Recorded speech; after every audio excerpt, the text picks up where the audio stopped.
Chapter 2 the living programs processes और threads में आपका स्वागत है।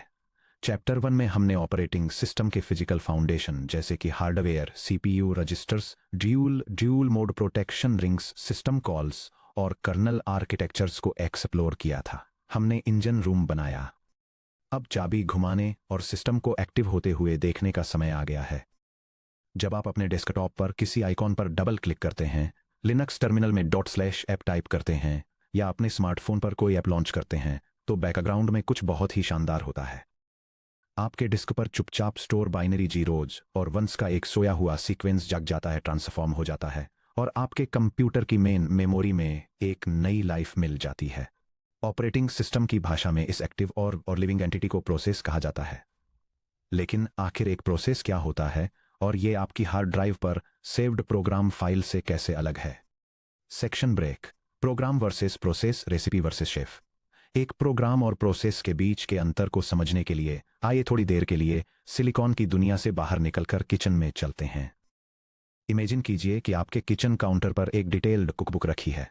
इस बुक के अंदर एक मल्टी टियर चॉकलेट केक की रेसिपी है। यह डायग्राम पैसिव डिस्क स्टोरेज और एक्टिव रैम मेमोरी के बीच का डिफरेंस समझाने के लिए बेकिंग एनालॉजी का यूज करता है। यह डिस्क पर मौजूद एक स्टैटिक कुकबुक जिसमें स्टेप बाय स्टेप इंस्ट्रक्शंस होते हैं, उसे रैम में उन इंस्ट्रक्शंस को एक्टिवली एग्जीक्यूट करने वाले एक शेफ से कंपेयर करता है और दिखाता है कि कैसे प्रोग्राम्स स्टोरेज से एक्टिव एग्जीक्यूशन में ट्रांजिशन करते हैं, जहां रिसोर्सेज डायनेमिकली एलोकेट किए जाते हैं। रेसिपी यानी प्रोग्राम। रेसिपी कागज पर लिखी इंस्ट्रक्शंस का एक सेट है जो वहां पैसिवली पड़ी रहती है। ये शेल्फ पर बहुत कम जगह लेती है, कोई इलेक्ट्रिसिटी यूज नहीं करती, कोई इंग्रेडिएंट्स नहीं खाती और 10 ईयर्स तक बिना किसी बदलाव के ऐसे ही पड़ी रह सकती है। यह पूरी तरह से स्टैटिक है। शेफ इन एक्शन यानी प्रोसेस। अब इमेजिन कीजिए कि एक शेफ उस कुकबुक को खोलता है, बाउल्स लेता है, अंडे तोड़ता है, ओवन चालू करता है, शुगर मेजर करता है और टाइमर को मॉनिटर करता है। वह शेफ जो physical resources, counter space, ingredients और हीट को कंज्यूम करते हुए रियल टाइम में रेसिपी को एग्जीक्यूट कर रहा है, वह प्रोसेस को रिप्रेजेंट करता है। डिजिटल रेल में एक प्रोग्राम एक पैसिव एंटिटी है, एक फाइल जिसमें एग्जीक्यूटेबल मशीन इंस्ट्रक्शंस और स्टैटिक एसेट्स होते हैं जो किसी परसिस्टेंट मीडियम जैसे कि एसएसडी या हार्ड डिस्क पर स्टोर होते हैं। फॉर एग्जांपल विंडोज पर एक .exe फाइल या लिनक्स पर एक ELF बाइनरी यह डिस्क स्टोरेज लेता है, लेकिन 0 CPU साइकिल्स और 0 रैम कंज्यूम करता है। एक प्रोसेस एक एक्टिव एंटिटी है जो मेन में मेमोरी यानी रैम में लोडेड एग्जीक्यूशन में किसी प्रोग्राम का एक डायनेमिक इंस्टेंस है। इसके पास एक डेडिकेटेड वर्चुअल एड्रेस स्पेस होता है, एक एक्टिव प्रोग्राम काउंटर यानी पीसी होता है जो अगले CPU इंस्ट्रक्शन की तरफ पॉइंट करता है। CPU register values, stack pointers और एलोकेटेड सिस्टम रिसोर्सेज होते हैं जैसे कि open file handles, network sockets और IO devices. Multiple processes one program. यहां पर शेफ वाली एनालॉजी और भी ज्यादा इंटरेस्टिंग हो जाती है। क्या होगा अगर 3 इंडिपेंडेंट शेफ किचन में एंटर करते हैं, बिल्कुल सेम रेसिपी की 3 आइडेंटिकल कॉपियां खोलते हैं और अपने अपने वर्क बेंच पर 3 सेपरेट केक बेक करना शुरू करते हैं?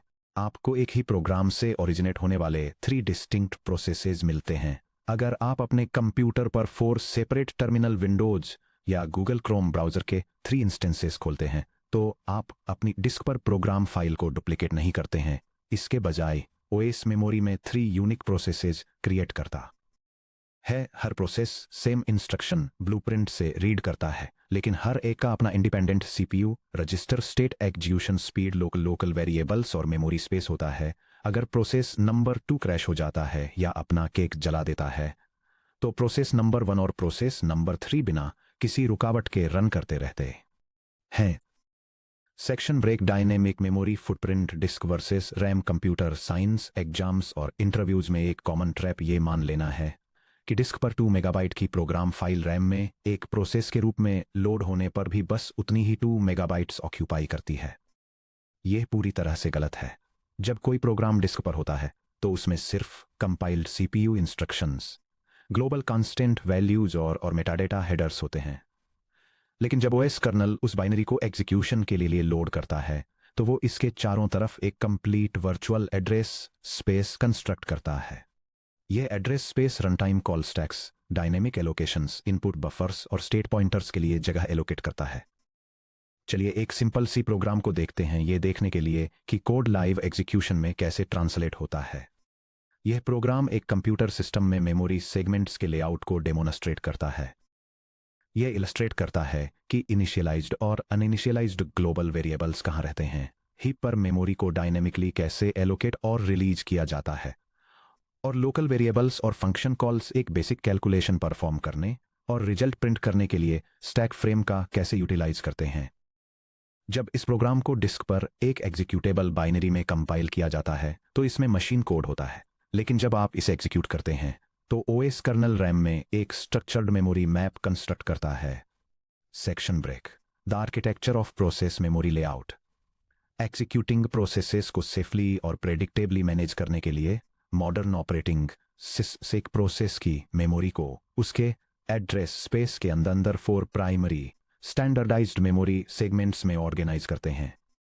नीचे एक मॉडर्न प्रोसेस एड्रेस स्पेस का कॉन्सेप्टुअल स्ट्रक्चर दिया गया है, जो टिपिकली बॉटम में लोअर मेमोरी एड्रेसेस से लेकर टॉप पर हायर मेमोरी एड्रेसेस तक मैप किया जाता है। यह डायग्राम एक कंप्यूटर सिस्टम में प्रोग्राम के मेमोरी स्पेस के स्टैंडर्ड लेआउट को इलस्ट्रेट करता है, जो हाई से लो मेमोरी एड्रेसेस के ऑर्डर में होता है। सबसे हाईएस्ट मेमोरी रेंज पर यह कमांड लाइन आर्गुमेंट्स और एनवायरनमेंट वेरिएबल्स को होल्ड करता है। उसके नीचे स्टैक होता है, जो लोकल वेरिएबल्स और फंक्शन कॉल पैरामीटर्स को स्टोर करने के लिए डाउनवर्ड ग्रो करता है। हीप डायनेमिक मेमोरी एलोकेशन को मैनेज करने के लिए एक लोअर पॉइंट से अपवर्ड ग्रो करता है, जिससे उनके बीच एक शेयर्ड अनएलोकेटेड स्पेस बच जाता है। मेमोरी लेआउट के बॉटम में अनइनिशियलाइज्ड और इनिशियलाइज्ड ग्लोबल वेरिएबल्स के लिए सेक्शंस होते हैं, जिसके बाद रीड ओनली सेक्शन होता है जिसमें कंपाइल्ड मशीन कोड इंस्ट्रक्शंस होते हैं।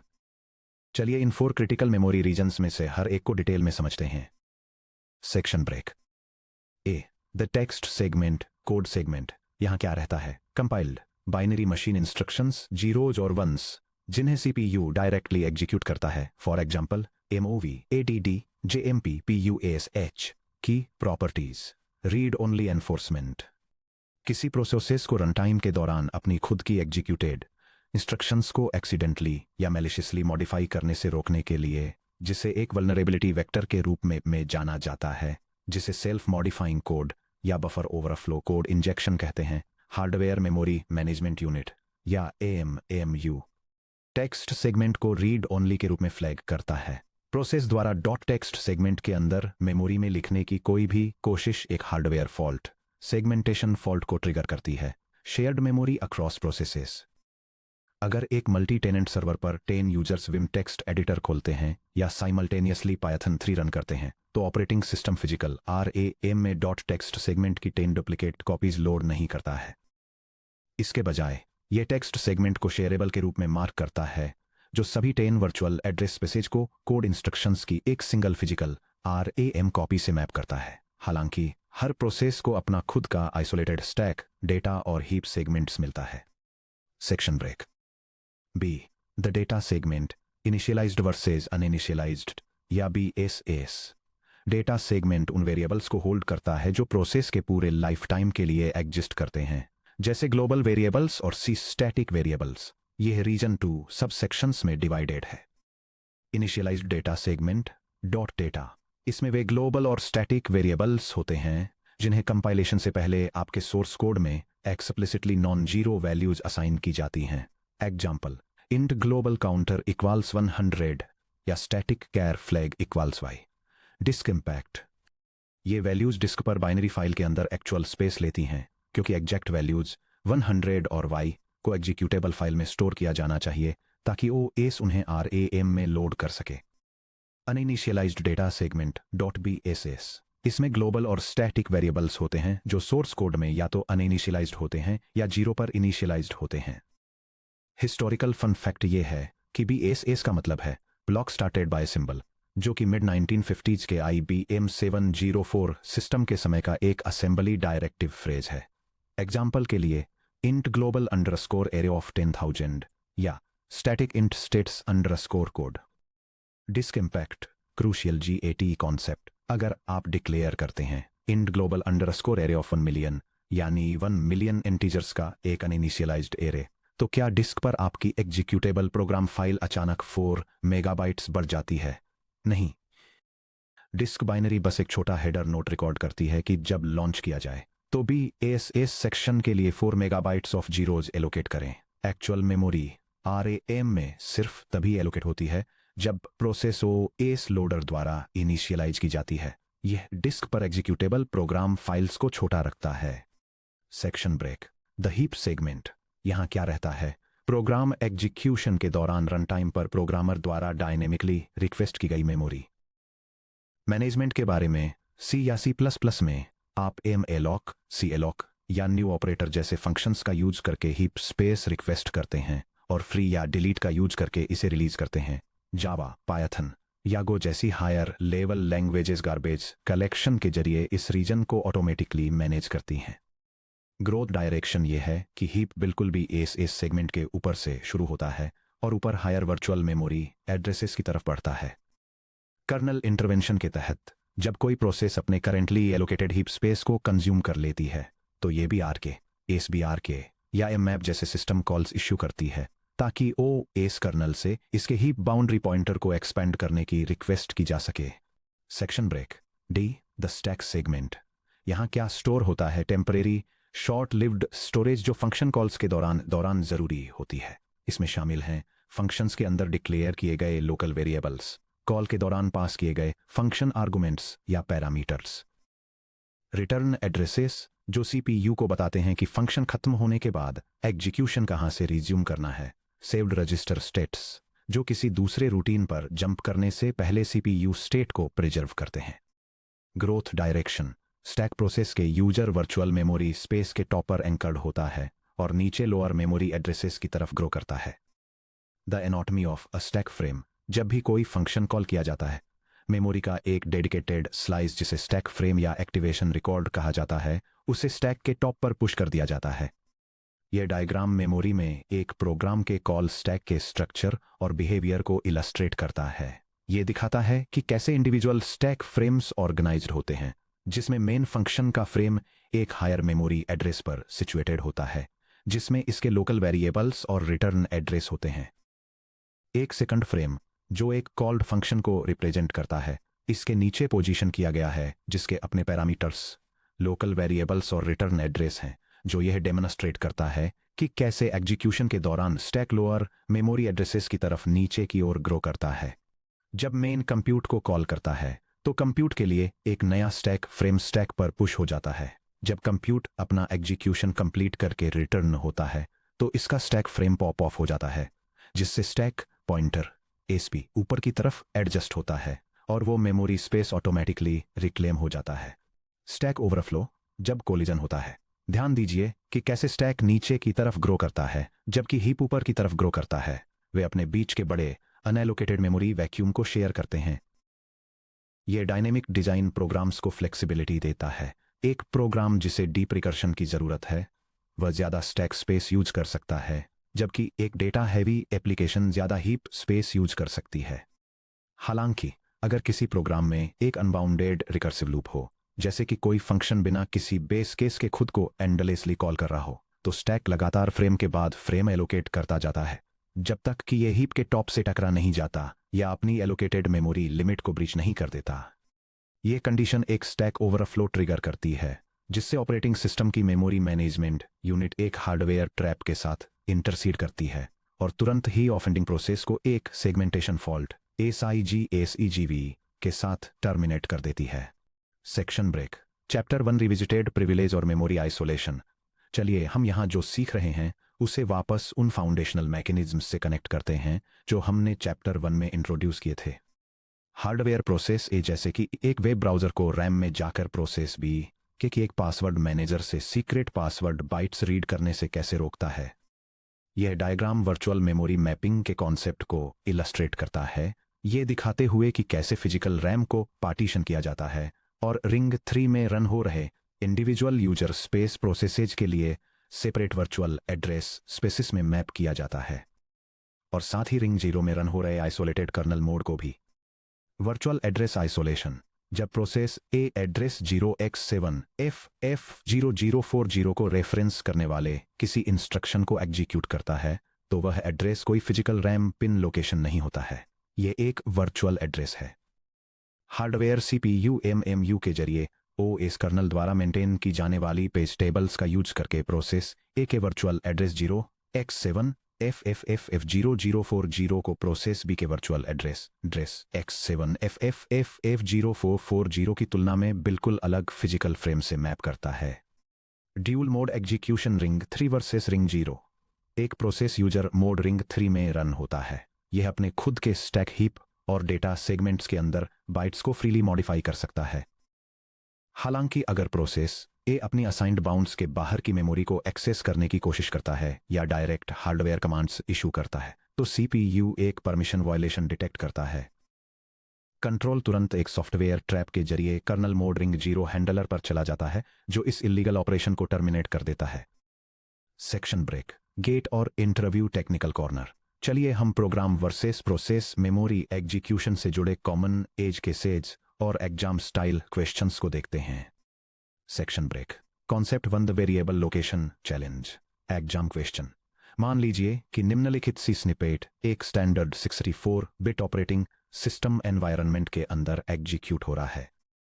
यह program variable scope, storage duration और मेमोरी एलोकेशन के कॉन्सेप्ट्स को इलस्ट्रेट करता है। ये ग्लोबल, स्टैटिक और एक्सटर्नल वेरिएबल्स को डिफाइन करता है और इसमें एक फंक्शन है जो लोकल वेरिएबल्स, हीप पर डायनेमिक मेमोरी एलोकेशन और स्टैटिक लोकल वेरिएबल्स को डेमोन्स्ट्रेट करता है। टास्क, वेरिएबल से भी डी स्टार एफ यानी एफ द्वारा पॉइंट किया गया। टारगेट डेटा, खुद पॉइंटर वेरिएबल एफ और जी के लिए मेमोरी लेआउट सेगमेंट जैसे कि टेक्स्ट डेटा भी एस हीप या स्टैक की पहचान करें। डिटेल्ड वॉक थ्रू और सॉल्यूशन। ए एक ग्लोबल वेरिएबल जिसे नॉन जीरो वैल्यू 10 के साथ इनिशियलाइज किया गया है, initialised data segment dot data की तरफ ले जाता है। बी एक स्टैटिक वेरिएबल जिसका कोई एक्सप्लिसिट इनिशियलाइजेशन नहीं है जो डिफॉल्ट रूप से 0 हो जाता है, uninitialised data segment dot B S की तरफ ले जाता है। डी एक फंक्शन पैरामीटर जिसे फंक्शन में पास किया गया है। पैरामीटर्स फंक्शन एंट्री पर इंस्टेंटिएट होते हैं जो स्टैक सेगमेंट की तरफ ले जाता है। ई फंक्शन के अंदर डिक्लेयर किया गया एक लोकल वेरिएबल स्टैक सेगमेंट की तरफ ले जाता है। एफ फंक्शन के अंदर डिक्लेयर किया गया एक local pointer variable. Pointer variable खुद लोकल रूप से फंक्शन कॉल फ्रेम पर रहता है जो स्टैक सेगमेंट की तरफ ले जाता है। स्टार एफ मैलोक के जरिए डायनेमिकली एलोकेटेड मेमोरी, मैलोक द्वारा एलोकेटेड इंटीजर्स का actual block dynamic allocation area के अंदर रहता है जो हीप सेगमेंट की तरफ ले जाता है। जी एक स्टैटिक वेरिएबल जिसे एक एक्सप्लिसिट नॉन जीरो वैल्यू 30 के साथ फंक्शन के अंदर डिक्लेयर किया गया है। स्टैटिक वेरिएबल्स फंक्शन कॉल्स के दौरान स्टेट बनाए रखते हैं और पूरे प्रोसेस लाइफ टाइम तक बने रहते हैं जो initialized data segment dot data की तरफ ले जाता है। Section break, concept 2 storage footprint on disk versus memory.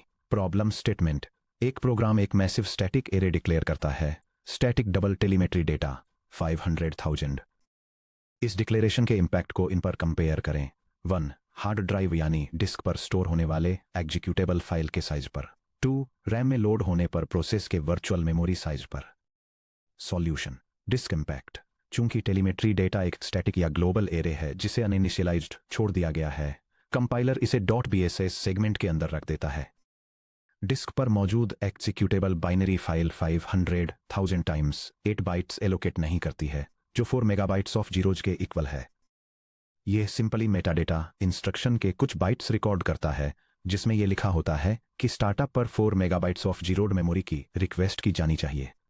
Disc पर फाइल साइजर एसेंशियली अनचेंज्ड रहता है। रैम इम्पैक्ट, जब इसे लॉन्च किया जाता है तो ऑपरेटिंग सिस्टम का लोडर .bss हेडर इंस्ट्रक्शंस को रीड करता है और प्रोसेस के एड्रेस स्पेस के लिए रैम में 4 megabytes of virtual memory reserve करता है और उन पेजेज को जीरो फिल्ड मेमोरी से मैप कर देता है। Section break, summary checklist, program versus process. आगे बढ़ने से पहले इस कंपैरिजन टेबल के साथ अपने मेंटल मॉडल को रीइंफोर्स करें। यह टेबल एक प्रोग्राम और एक प्रोसेस के कैरेक्टरिस्टिक्स को कंपेयर करती है। नेचर के मामले में एक प्रोग्राम डिस्क पर स्टोर होने वाली एक पैसिव एंटिटी है जबकि एक प्रोसेस रैम में रन होने वाली एक एक्टिव एंटिटी है। लाइफ स्पैन की बात करें तो एक प्रोग्राम तब तक परमानेंट रहता है जब तक कि उसे स्टोरेज से डिलीट न कर दिया जाए, जबकि एक प्रोसेस ट्रांजिएंट होती है जो सिर्फ एग्जीक्यूशन के दौरान ही एग्जिस्ट करती है। रिसोर्स यूसेज के लिए एक प्रोग्राम सिर्फ डिस्क स्टोरेज कंज्यूम करता है जबकि एक process CPU time, RAM, registers और इनपुट आउटपुट डिवाइसेस को कंज्यूम करती है। एक प्रोग्राम के कंपोनेंट्स में कोड इंस्ट्रक्शंस, कांस्टेंट डेटा और हेडर्स शामिल होते हैं, जबकि एक प्रोसेस में text, data, BSS, heap stack, program counter और रजिस्टर्स शामिल होते हैं। फाइनली, भले ही डिस्क पर सिर्फ एक प्रोग्राम फाइल होती है, लेकिन यह एक साथ मल्टीपल इंडिपेंडेंट प्रोसेसेस को स्पॉन कर सकती है। Section break. What's next? अब जब हमने यह डीमिस्टिफाई कर दिया है कि मेमोरी में लोड होने पर एक प्रोसेस कैसा दिखता है, तो एक क्रूशियल आर्किटेक्चरल क्वेश्चन उठता है। ऑपरेटिंग सिस्टम एक प्रोसेस को कैसे ट्रैक करता है जब वह अपने इनिशियल क्रिएशन से सीपीयू पर एक्टिव एग्जीक्यूशन के थ्रू डिस्क इनपुट आउटपुट के लिए वेट करने और फाइनली टर्मिनेशन तक जाता है। एक प्रोसेस स्टैटिक नहीं होता है, यह अपने पूरे लाइफ स्पैन में अलग अलग ऑपरेशनल स्टेट से होकर गुजरता है। अगले सेक्शन में 2.2 life cycle of a process. States and transitions, new, ready, running, waiting, terminated. हम canonical 5 state process state machine को एक्सप्लोर करेंगे, एनालाइज करेंगे कि ओएस कर्नल स्टेट क्यूज को कैसे मैनेज करता है, और एग्जामिन करेंगे कि hardware interrupts process scheduling transitions को कैसे ड्राइव करते हैं।